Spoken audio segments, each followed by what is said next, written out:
Great. So very excited to have you all here today. My name is Jacqueline Monterroso, and I am the Massachusetts Policy and Advocacy Director for Latinos for Education. And we have a jam-packed agenda for you all to walk you through the Educator Diversity Act. So the way we're going to spend our next hour together, we're going to have some welcoming remarks, and then our DESE team is going to walk everyone through the key provisions of the legislation, and then I will walk everyone through the guidebook that we will be launching at the end of this call, and then I'll pass it over to Revere Public Schools to share a little bit more about how they are already implementing parts of the Educator Diversity Act, and we will wrap up with Q&A, and then finally share the link to our guidebook. So throughout this call, you will have access to the Q&A feature of the webinar. So please, as questions come to mind, continue to put them into that chat, and we'll be monitoring it to raise questions to all of our panelists at the end of the call. And so now I would love to welcome Magdalia Diaz. She is the Chief Operating Officer and Interim Executive Director for the Massachusetts region at Latinos for Education to give some remarks.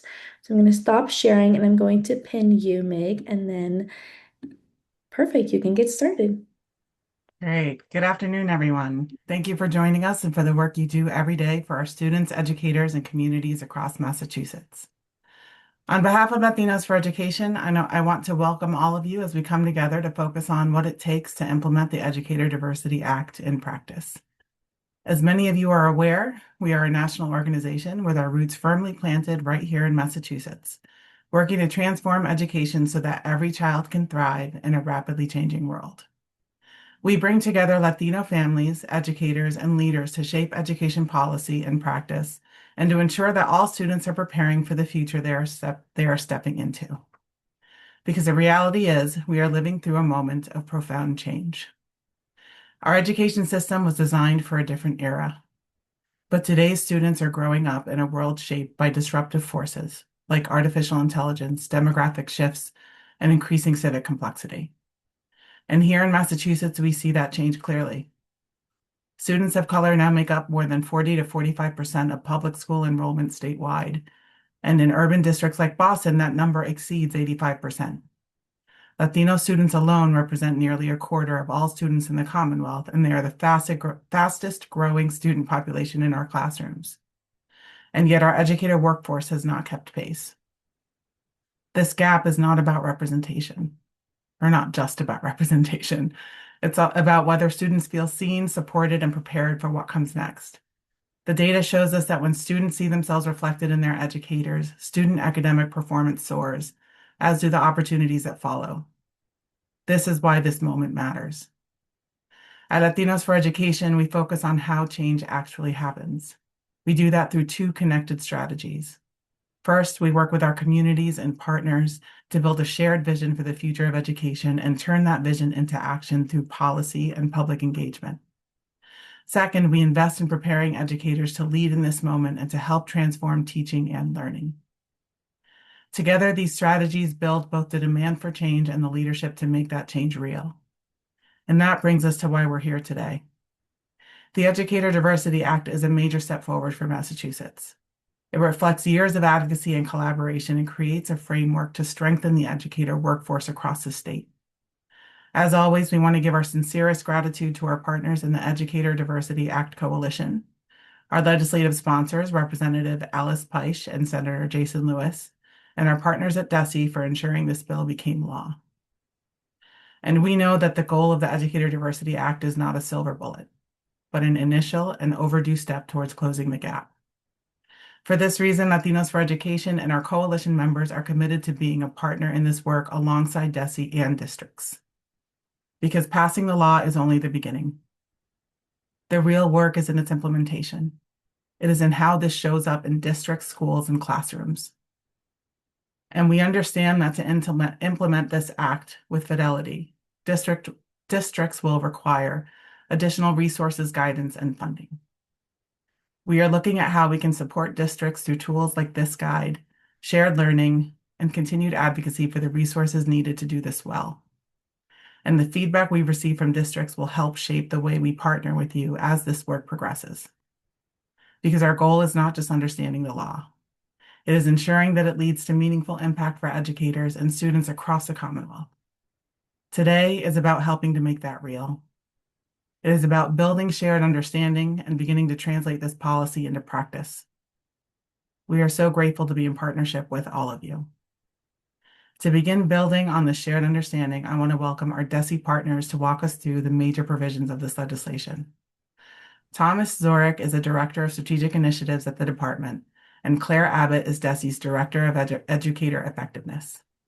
Once again, we want to thank you, Thomas, Claire, and your teams at DESE for all the behind-the-scenes work to break down and implement this legislation. So I'll now leave this group of participants in your very capable hands.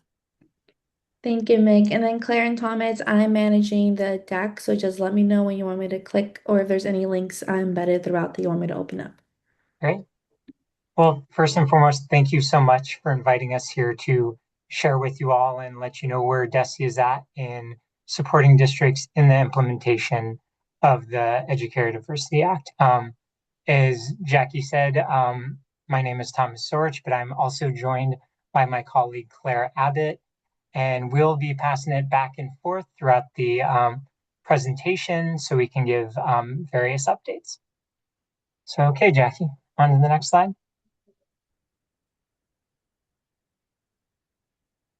All right, so as you all probably are familiar with, the Mass Leads Act or Educator Diversity Act was passed in November 2024.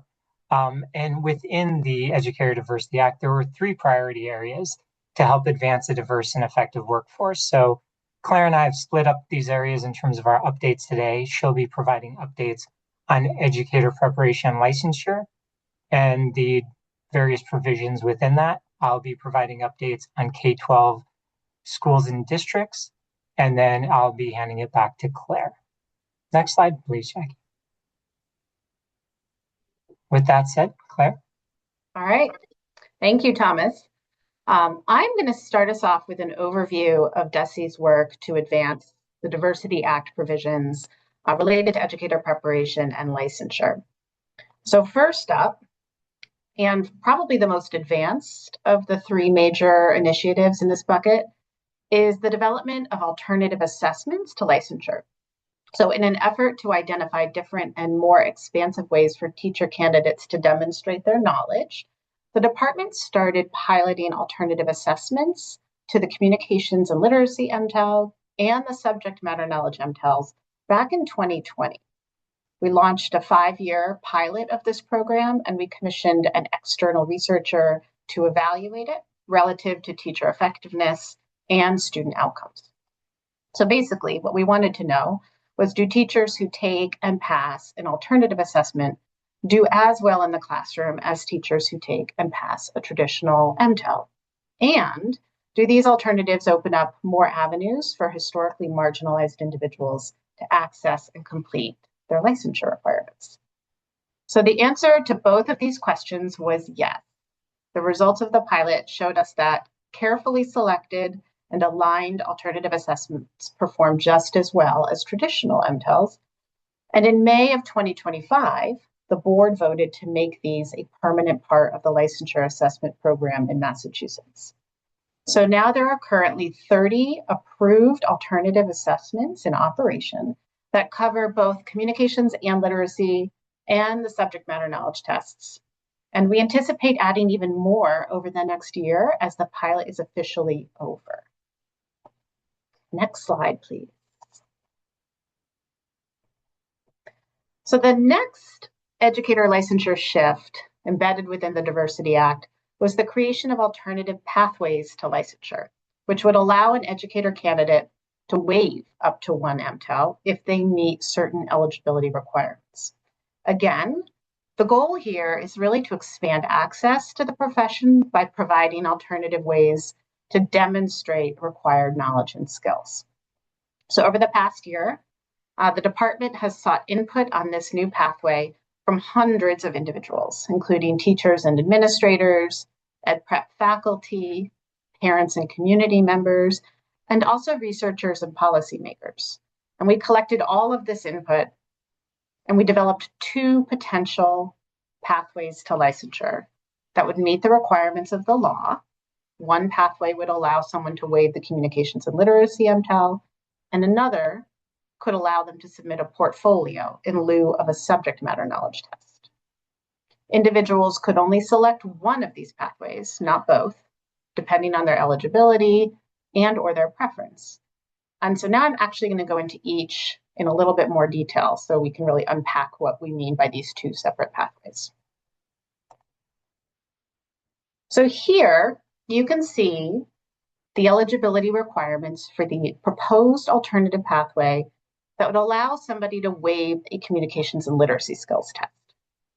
So there are 4 potential eligibility criteria for this pathway. The first is completion of a Massachusetts-approved educator prep program. The second is a license from another state that's equivalent to our initial or professional license. The third is a master's or a doctorate from an accredited degree program. And the last one is 2 years of related instructional field-based experience with a recommendation from a school or district leader. So if a candidate met any one of these 4, they would theoretically be eligible to waive the communications and literacy MTEL. We believe that any one of these would be sufficient for allowing a candidate to waive the CONLIT assessment, as completion of each really requires the demonstration of a basic level of communications and literacy skill. And if this pathway is approved, the evaluation will examine each criteria separately. We will be evaluating this just as we looked at the alternative assessments. So the second proposed pathway would allow a candidate to submit a portfolio in lieu of a subject matter knowledge assessment, as long as, again, they meet one of the eligibility criteria listed here, which are similar to those just described. And they include completion of a Massachusetts-approved ed prep program, a license from another state, that's, again, equivalent to our initial or professional license, a master's or doctorate from an accredited degree program in the field of the license sought, 2 years of field-based experience in the role or the level of the license being sought with a letter of recommendation from a school or district leader, passing a subject matter knowledge licensure assessment from another state that's in the same content area, or, and this is actually new to the proposed changes, passing a subject matter knowledge test that might have been required for a career technical education licensure. So again, if a candidate were to meet any one of these criteria, they may choose to submit a portfolio instead of taking the relevant subject matter knowledge test.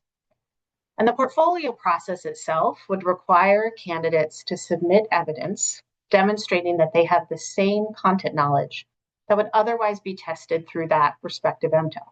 So for example, if a biology teacher with 2 years of experience teaching on an emergency license wants to submit a portfolio instead of taking the biology MTEL, they would have to put together a portfolio of materials demonstrating that they have that relevant biology content knowledge that's tested by the MTEL and required within our science curriculum frameworks.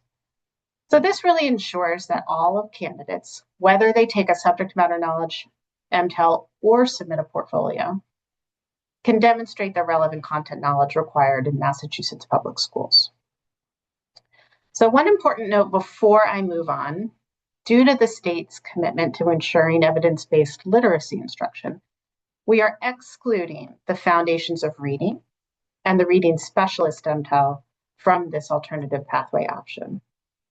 And finally, pending approval of both pathways by the board later this spring, we will be studying their efficacy in the same way we studied the alternative assessments to ensure that teachers who access these pathways are just as effective with students as those who follow the traditional MTEL path.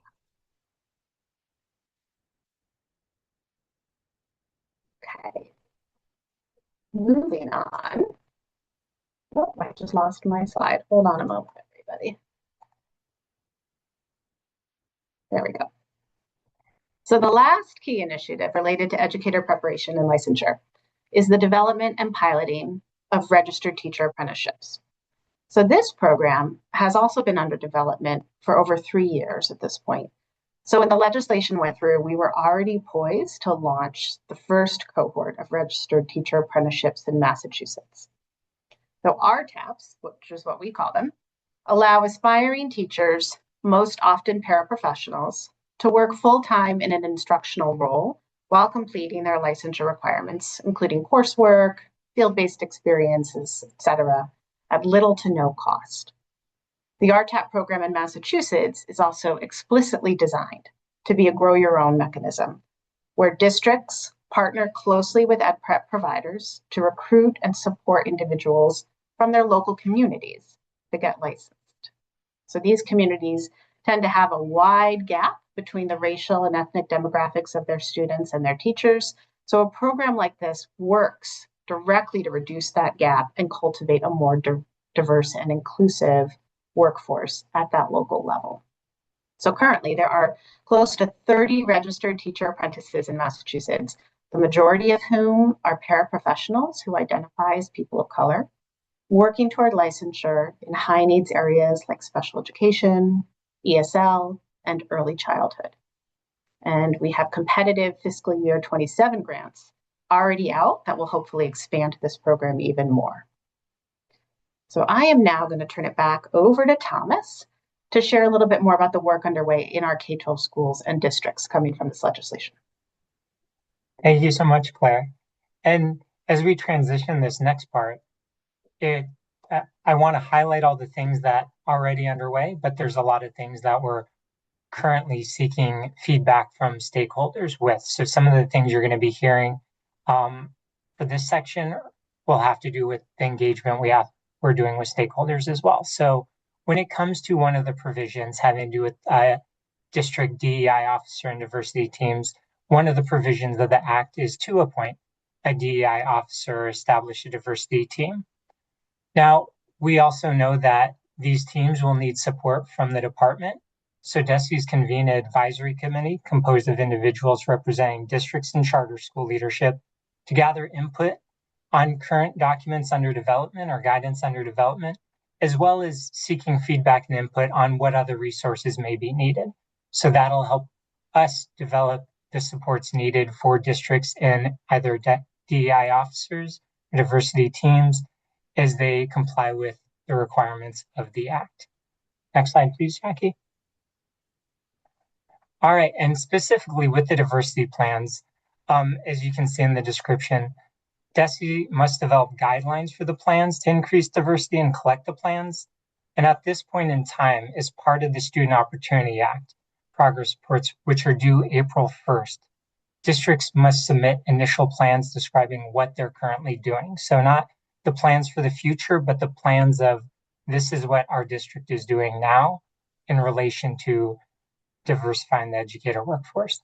So the information we collect will act as a baseline set of data for DESE to further develop the guidelines. And in addition to, as we develop the guidelines, we will be seeking stakeholder input to ensure those guidelines are meeting the needs of the districts as well and developing the resources to support districts. Educator prep programs will do so in accordance with existing program approval requirements via their state annual reporting. So at the end of this section of the slide deck, there will be links to the resources for the SOA plans. So districts can click on that link and see how to submit the plans related to the diversity plan and the Student Opportunity Act. All right, Jackie, next. All right, and then regarding the PD or professional development on cultural and linguistically sustaining practices. So DESE must incentivize that all educators and administrators be trained in CLSP. And some of the ways we are currently doing that is offering different sorts of trainings through various programs that the department has.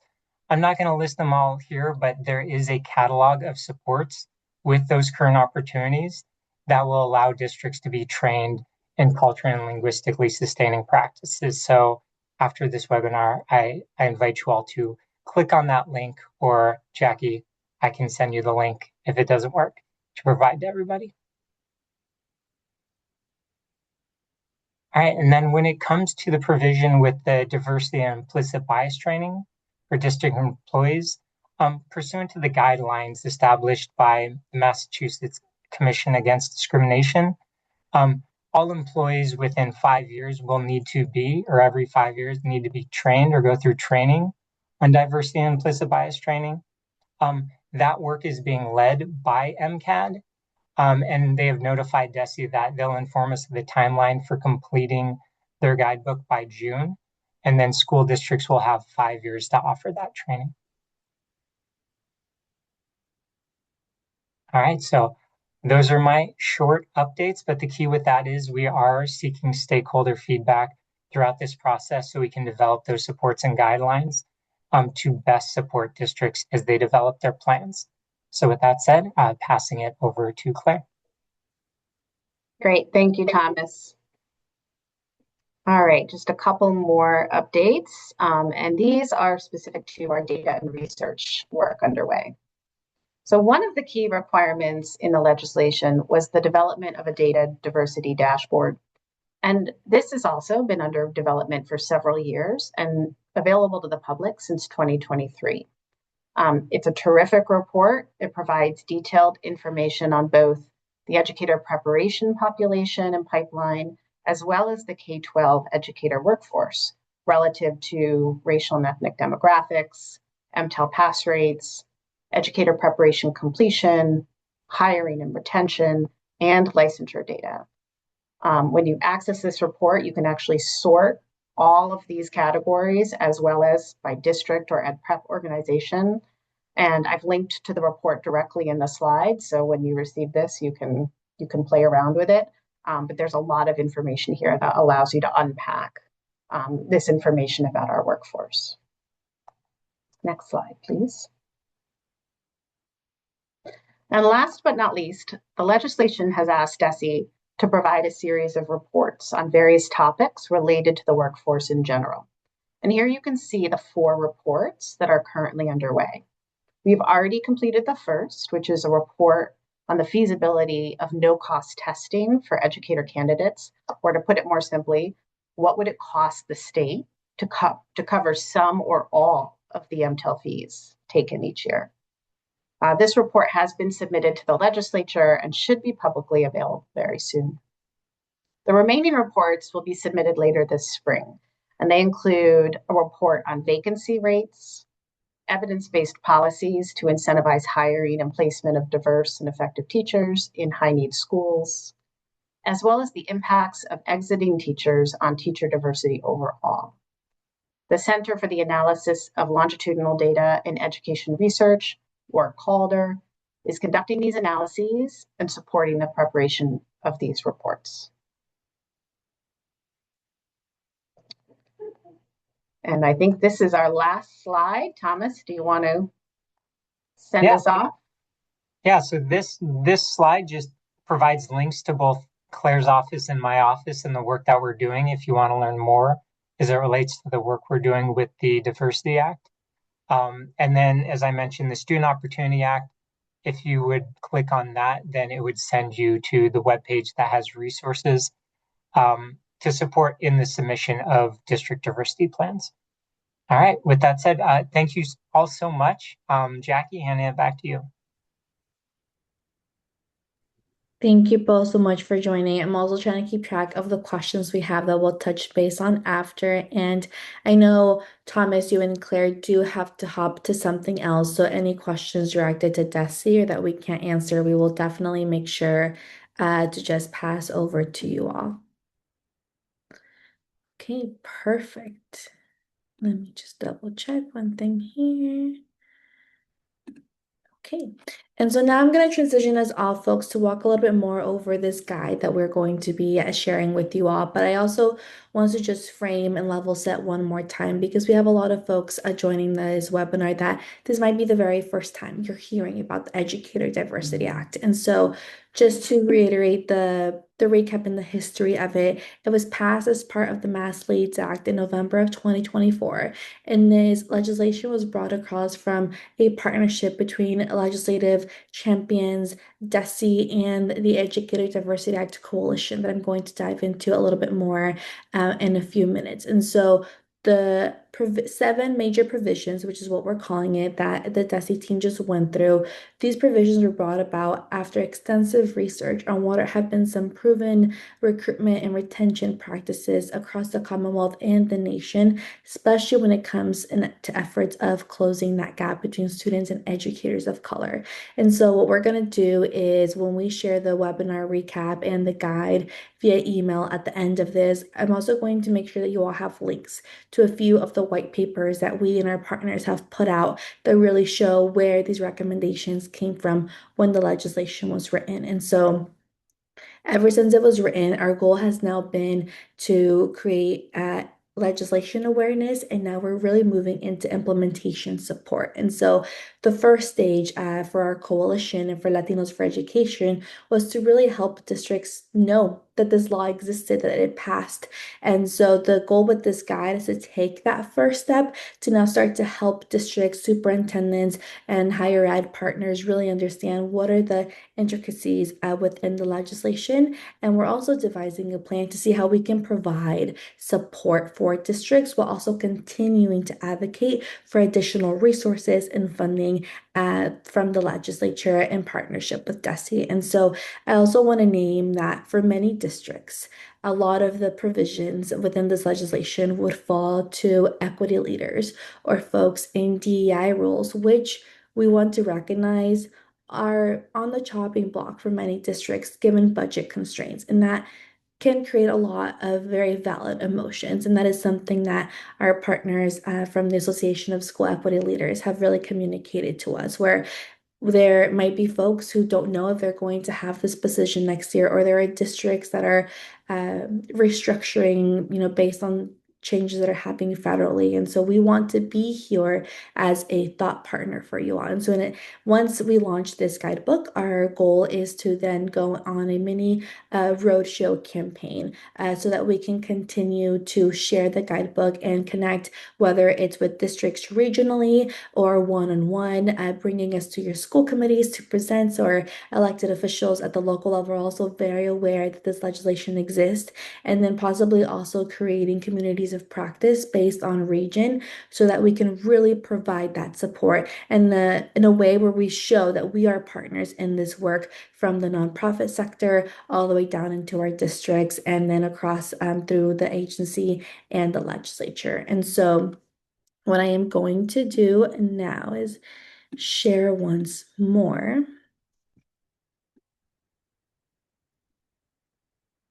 So these are just a few screenshots of what this guidebook is going to be looking like. And so as you can see in the table of content, we continue to refer as the 7 major provisions of the legislation, which are really the big 7 big buckets of the law that really fall towards DESE or districts to implement.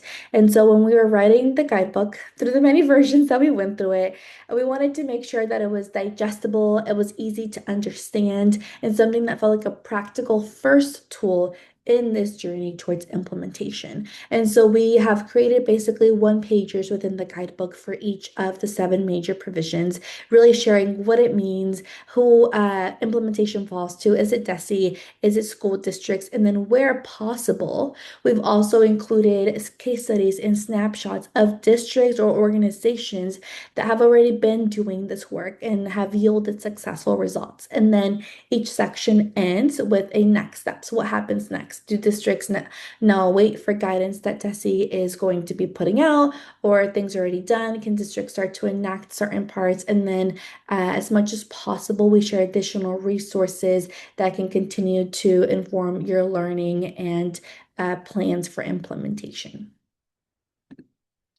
And so, like we've said before, this legislation is not a silver bullet. It is truly the first, although overdue, the first step systems wide to really help close this gap in representation. And it got across the finish line and got signed into law because of our legislative champions, because of DESE's advocacy, and because of our Educator Diversity Act coalition. And so this coalition brings together over 50 organizations. I couldn't fit all of our logos on here, but when we crafted this coalition to come together, start to do the research and brainstorm what could this law look like, we made sure that we're bringing in decision makers from across the educator prep pipeline. And that's why you'll see that the work that we're doing, whether it's advocating for additional funding through the state budget to supporting our districts one-on-one, we include partners that are school districts, higher ed partner institutions, nonprofits, and we also have individual educators, individual elected officials. Your district or school might not be ready to join the coalition, but you as an individual can. So you can continue to bring information to your district and to your school. And so a call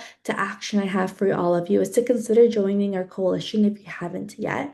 And all you have to do to join it is send me an email. You'll get my email at the end of this webinar. But our goal is always twofold. To do advocacy efforts at the state level to help with the educator workforce. And now we're going to be devising a plan with our coalition partners to see what implementation and technical support can look like for our districts so that we can all do this together in partnership. And so now I am going to pass it over to my own district, actually, where I serve as the Vice Chair of our School Committee, Revere Public Schools.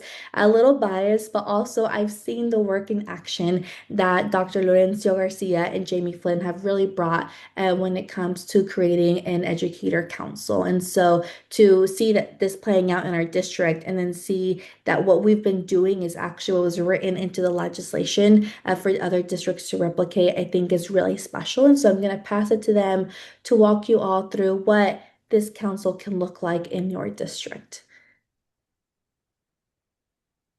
Dr. Garcia, take it away. All right. Thank you. But just want to first thank you for inviting us to present today.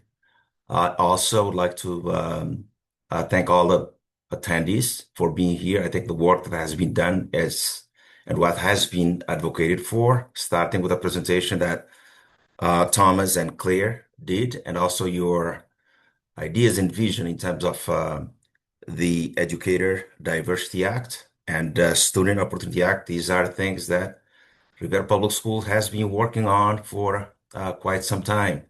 And certainly the Equity Advisory Board and the district in general have been focusing on ensuring that we meet the needs of our students by ensuring that equity and inclusion and student and teacher representation is here among us. So I just want to thank you because those philosophical premises and practices that we have been advocated, those are the things we've been focusing on for quite some time. Next slide, please. So I would say that equity and representation is important for all places, for all settings. But most importantly, those two things are important for a diverse environment, for places where you have students from a variety of latitudes around the world. Just look at the demographics of our district. We have approximately 7,000 students. 65% of those students are Hispanic or Latino. 72% multilingual students. Of these, 37 are ELL. 23% special education students. 80.5 high need. So, but in contrast, you can see that 84% of our teachers identify as white, and there is seriously there is a gap representation. Although a lot of work has been put in motion to ensure that that gap is reduced over time. For example, over the last 4 years, when we start this work, that's a little bit more intentional. We've been experiencing a reduction of that gap 4% per year. We started this work in 2021, and because of the district philosophy, vision, and anti-racist, goals, we have been hiring people from a variety of countries, from a variety of backgrounds, and that gap has been reduced at the rate of 4% yearly. But Nevertheless, you can see that persistent systemic barriers, like, for example, funding and teacher pipelines, those things remain.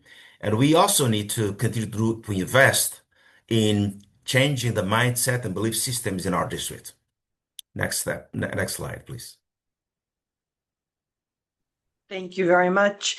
Our presentation goal is to really share with you key resources as well as initiatives that our Equity Advisory Board has been working on since its inception. Next slide, please.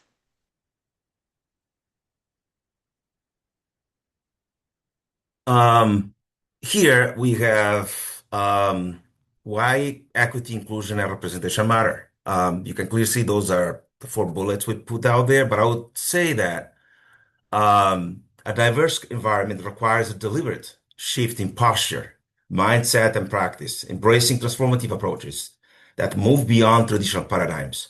The traditional paradigms we're talking about is certainly ones that have been structured and implemented in this country for many, many years. It's us trying to disrupt systems that are no longer work for our kids. It's to ensure that equity and inclusion becomes a vital part of our lives. Ensure that our students, when they show up at our schools, in our schools, they background, they identities, they who they are, their culture, their language, are appreciated, and they have the resources and access to competent and cultural responsive teachers and staff that really can identify with them, and they can be the role models for them that can support them along the way. Next step. Next slide. Here are a few of the board's accomplishments.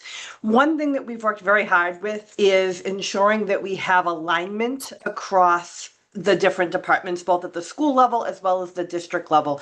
And there's a visual coming up that will really show you how that interchange occurs.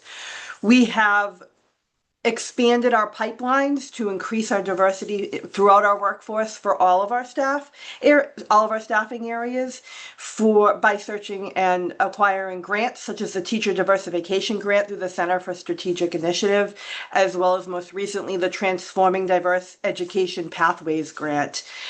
These grants have really helped us explore and expand our pipelines.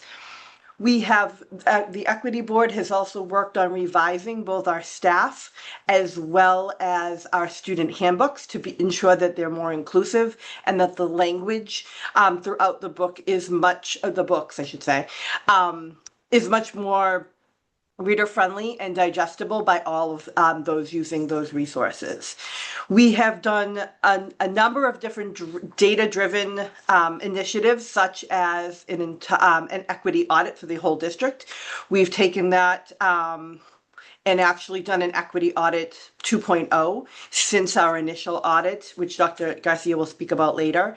We have worked on surveys to find additional areas where families identify our barriers, as well as learning walks throughout all of our buildings. And finally, and not in any way, shape, form least, we have had, our school committee has put together a family engagement policy. We have had teams working on a language access plan. And one of the shining stars for our families is that we have family liaisons in every building that really work with our families and engage them and help address and break down barriers for them. Next slide, please.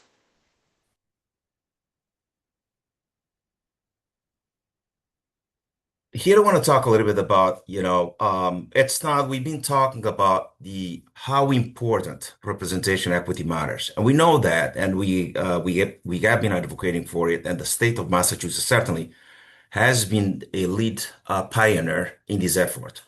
So there's studies after studies with concrete findings that really support that theory. As you all know, John Hopkins University, I believe it was in 2017 or 2018, in a study that they labeled the long-run impacts of same-race teachers.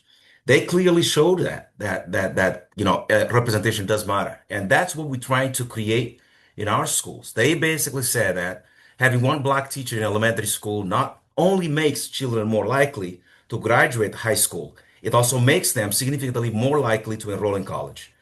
Black students who had just one black teacher by third grade were 13% more likely to enroll in college. And those who had two teachers were 30%, 32% more likely to enroll in college and graduate. So these are concrete studies. We always rely on our research findings to guide us, to enlighten our paths. And that's what we've been doing here. So there's no doubt that equity and inclusion and teacher representation is a way to go. And I think that's what this webinar is all about. It's basically making sure that we instill in the heads of our teachers, our leaders, our school committee members, to ensure that they understand that there's no return. This is based on our demographics and the students that are in front of us. We have no alternative but continue to diversify our teaching staff by ensuring that we teach our staff, we prepare them, we make sure that when we show up in the classroom, cultural responsive teaching practices is visible. Our students are engaged. Innovation is there, and we focus on seriously on deeper learning to ensure that every single child, regardless of race, ethnicity, background, language, have a promising future. That's what we're trying to do and instill and work with our, in Revere Public Schools. And I'm sure that's what the state wants to do. And most of this work has been a journey, a very interesting journey, because certainly we have invested a lot in our teachers. We continue to do that. And there's no just looking at our demographics and the students we serve. There's no other way to do this but to continue to engage in our workforce by diversifying our staff, our teachers, and our leaders who are leading the school district. That includes not only principals, directors, and central office, but also our own school committee members. Next slide. So our equity team has been collecting all of the resources and the projects that they've worked on, and we included in our equity website. And this really serves as a central hub for all of the resources that we have. We have tools and updates, as well as we really feel that this helps to amplify the community voice. So Dr. Garcia is going to point a couple of spots out in the website, but please feel free to view it and go through those resources, because the entire team, which is including parents, students who are phenomenal. We have middle school and high school students that are just wonderful on on our teams, as well as teachers, administrators across the district. So please turn to the next slide. Do you need me to open up the? Yeah, Oh, no, right you there. have Yep. it here. We're going to point on the equity board and working groups, the second link. Yeah. Please click on the second link. Do people see? Could you okay. Is that a way you can hold on a second? Okay, perfect. So that's the definition of the equity advisory board in our district. We have an advisory board, and we also have the equity working groups. So we have 5 working groups, but this is the conceptual framework. If you could scroll down a little bit, you can see this graphic that provides you with an idea in terms of how our structure, function. So on that, the very top, we have the school committee members, and then you have the assistant superintendent of equity and inclusion. Then we have the equity advisory board. There are 5 or 6 people that are part of that equity advisory board. They function like a think tank of and support structure for the equity working groups. So those working groups are data and accountability, education growth, family and community relations, student agency, RJ, and social emotional learning, and bias and sensitivity review committee. So then you have the school equity teams. These are teams, groups of teachers. Each school, we have 11 schools in our district, and each school has 2 members representing their school. So they work with the equity coordinators, the school improvement councils. They work with the PGTs, professional group, that yeah, it's like a sort of common plan, common planning time, but we get rid of that, technicality. We moved away from that to PGT, and then with the PTO, PTA, and many other groups in the school to ensure that the school is making progress, to ensure that every student in the school is being provided with a rigorous and meaningful education, but also to engage them to ensure that the teachers have the right mindset and they have the right preparation to teach our students. So this is the structure. I'm gonna stop here. I don't know if you have any questions, but those questions probably will come in the end. If you could just stay there a little bit, Jacqueline, if you don't mind. So click on that little right there. Click on that. Here you have the same structure in different languages. You can see, one of the things that we do in our district very well is that all things that we write in English have to be translated into those four major languages. The goal here is to make sure that this information is accessible, is meaningfully accessible for our families. We have four major languages in the district. We have English, Spanish, Portuguese, and Arabic. Those are the four major languages. So if you could on click on the equity team structure in English, if you don't mind. See if, so here it will tell you, will define the purpose of the equity advisory board. It also tells you, you can take time. I'm not going to go over that, but scroll down a little bit if you don't mind. See the purpose. You have duties and expectations of the board members. You have membership. You have an assistant superintendent, basically what the conceptual framework is telling you about, the five equity advisors, family and community, leadership coordinator, and you have those, all the structure there. So scroll down a little bit. Then you have the desirable characteristics for board members, and you have the frequency of meetings. So those are happening on the bi-weekly and also on a monthly basis. Scroll up a little bit. Keep going. So right there, right across purpose, you have equity working groups that tell you what those working groups are, they philosophy and the purpose of what they do, etc. And then also it talks about the equity advisors. Okay. So the equity advisors is the liaison. They liaise between schools and the districts. For example, let's say that they're having work on a particular project. We meet with the principals, like, the principals have been working also on the equity plan. We meet with them just to do a check-in to see how the goals and the action steps delineated in the plan are working, and they have to be there to attend those meetings with us, basically be with the principals and basically share best practices that's taking place in each school with across the district. So it's a structure that for us it has been working and it's been producing a lot of results. Jamie, I don't know if you have anything to add. Nope, I think that sums it up. So then you also, let me see another one there very quickly. There's a lot of good stuff there, a lot of links there that will give you an idea in terms of what we have been doing, what the Equity Advisory Board has been done. But there's one particular document there that I want to talk about, which is the Equity Audit Report. So this report, in order for us to really unearth what is going on in our district, we had to do an equity audit. This happened in 2021. Basically, what we did, we consulted with a firm that came and did an equity audit for us. We used that document, the report and the findings, to actually to inform the plans that we have in our district and also the school improvement plans that the principals put together. And as a result of that plan, the principals we come up with 3 concrete themes for the year. And we ask the principals and the teams to create a plan for the year and to tackle those plans along the way.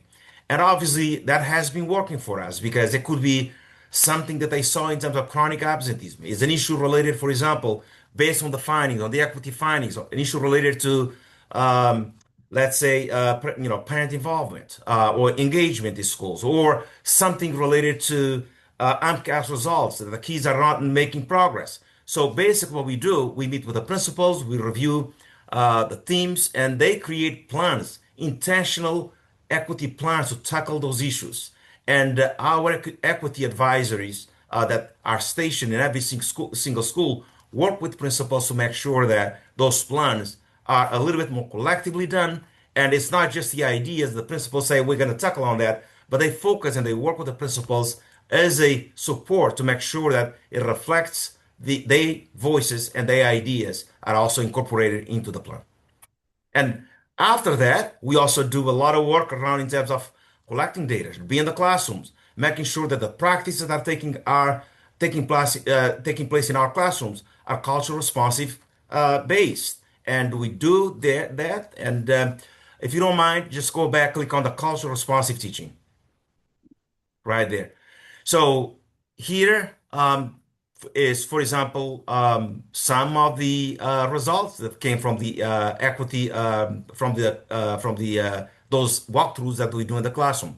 Click, for example, on that arrow that you have there.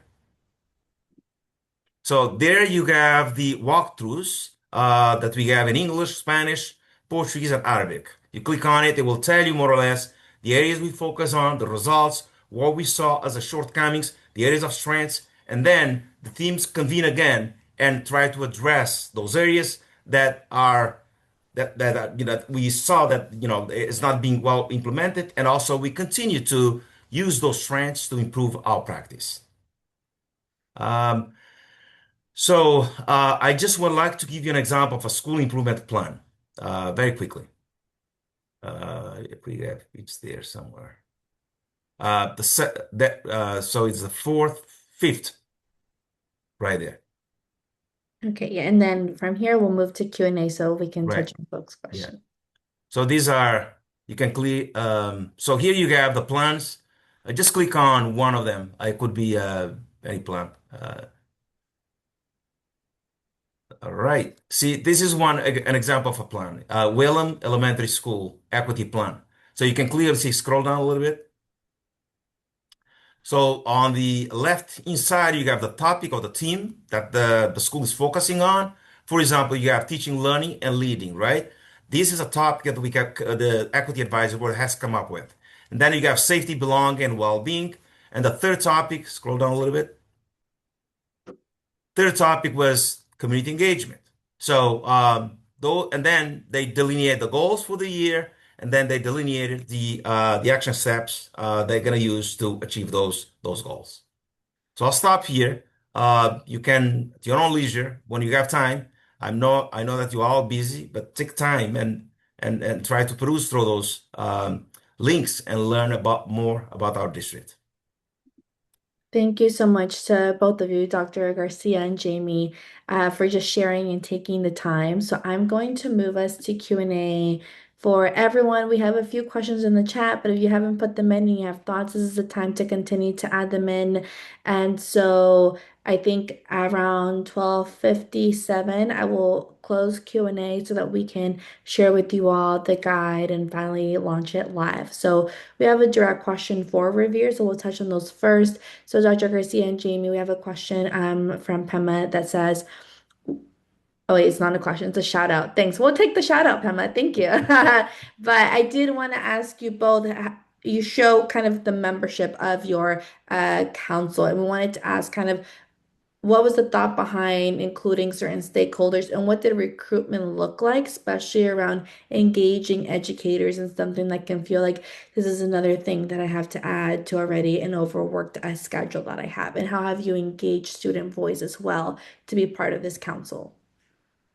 Jamie, you want to go take this? So we've been fortunate enough that each school has nominated or self-nominated two representatives, and we've had pretty good continuous engagement with that because they have a dual commitment between the school as well as the district team, and so it is a substantial commitment, as you mentioned. But principals have assisted, Dr. Garcia has assisted. We've really made sure people are aware that this committee works and that it's available for people to step into. For students, we've really been fortunate. When we've gotten middle schoolers, they've actually stayed with us for a number of years. One of the things that we learned first was we needed to have a little training for our student members because we really wanted them to realize they had an equal voice to the adults in the room, and that their voice it was pivotal in the work that we do. And so we did have to have a little training to like kind of bring down that barrier of you're not a student in this role, you're representing students, and we need your voice. Your voice has to be heard. And we've had years where it's been more challenging, where transportation, things like that play a role. And then we've had other years where once we have a student that's engaged, they've actually offered to continue representing their school and have really enjoyed the work. So those have been two places where we've really had to work and make sure that people are aware of the availability and the needs and the work that has been accomplished by this team, so that they know that when they join and that work that they're all the time and the hours actually yields results. Thank you. And then so to summarize, you have two representatives from every school in the district as part of the council. Yes. And do you all provide any type of stipends or incentives to involve? Yes. So each one of those representatives get a $2,000 stipend for the year. So we take attendance, they have to contribute, they have a project that you have seen, they have come before the school committee to present the project. There's a lot of discussions that take place, the engagement. So they take attendance. So there's a lot of structures and mechanisms that go into that, into this. So, but for the most part, they certainly think outside the box. That's one of the things that I tell you. There are norms that they have to follow. It's certainly it's a structure well thought of. And then do you use any of the DESE teacher diversification grants to help fund those stipends? Oh, absolutely. The teacher diversification grants through the Center of Strategic Initiative at DESE has been pivotal in terms of supporting this work. Obviously the district also supports this work through some funding and things like that, but mostly the teacher diversification has been critical in this process. We also, right now, we have applied for another grant, which is the RTAP grant. We're creating a paraprofessional pipeline in our district through the University of Lowell. The Lowell University, yes, UMass Lowell. So that has been the making, and we're seeking additional funding because we know that certainly funding is scarce, and especially during this time, we gotta make sure that we don't put our eggs in just one, a place. We diversify, looking for money where the money is, and try to support the structure, support the initiatives that we have in our district. This is not the only thing we do. There's a lot of things involved MTSS. There's a lot of things here that are we're doing. This district is challenging, and the Equity Advisory Board is right behind it, supporting it. So the goal is to make sure we have a diversified teaching force, and certainly money certainly is important to that. I'm going to ask y'all one more question, and then I know we had a lot of questions in the chat. We do have a team member who's taking these all down to see if we can either answer you individually via the email you registered with, or if we send out a Q&A to everyone after. So I do apologize, we couldn't get to everyone's question, but the last question we had for Revere was, with budget constraints for more district, what are other ways that you think we could have educators involved in this work if they don't apply for, if they don't have stipends, or if they don't receive the grants from DESE? I think one of the things that all leaders should do, starting with superintendents and, I would say, central office directors, principals, and so on and so forth. I think we have to set a tone for the district and say, this is serious work we're doing. And regardless of the stipend, and make sure, regardless of stipend, you're going to have these kids in the classroom. You'll have, diverse people in the working, in places like this.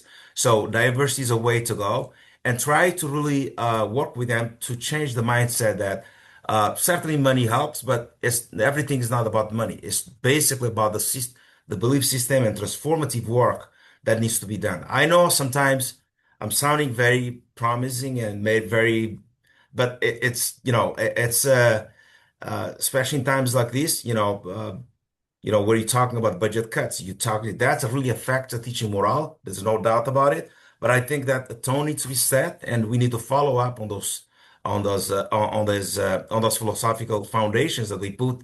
That this is for the betterment of our kids. This is serving our kids, and continue to put that message out there, supporting our teachers, so that we can change the mindset and continue to support them, provide incentives, affinity groups for them to meet, have open discussions with them.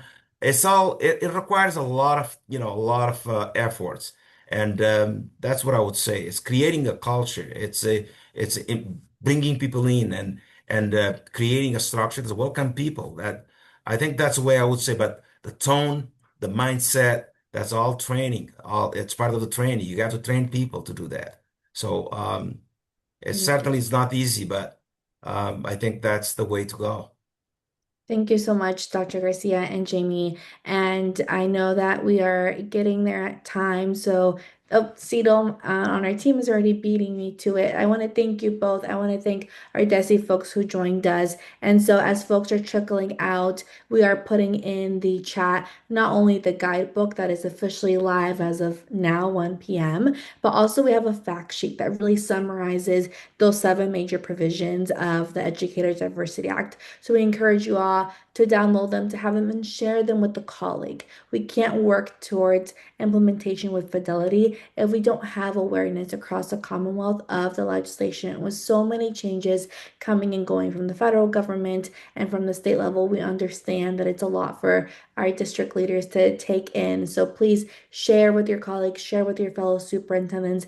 And I do want to close by saying we had a lot of questions in the chat, and questions come given what's happening with the budget, given what's happening with the federal government, and also knowing that this is long overdue, but it's the first step in a way. And so we just want to close with saying that it's not the silver bullet. We understand that there can be budget implications and real feelings that come with that when we think of, well, who's going to carry out this work if I just had to let go of our DEI director? And so at Latinos for Education and within our coalition, we're here to be partners with you all to think through those scenarios, to think through what implementation and awareness can look like within your own district.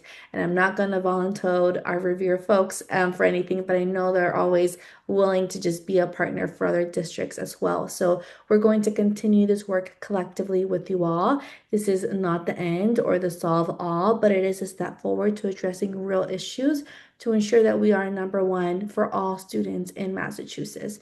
And so, with that, thank you all once again for joining us.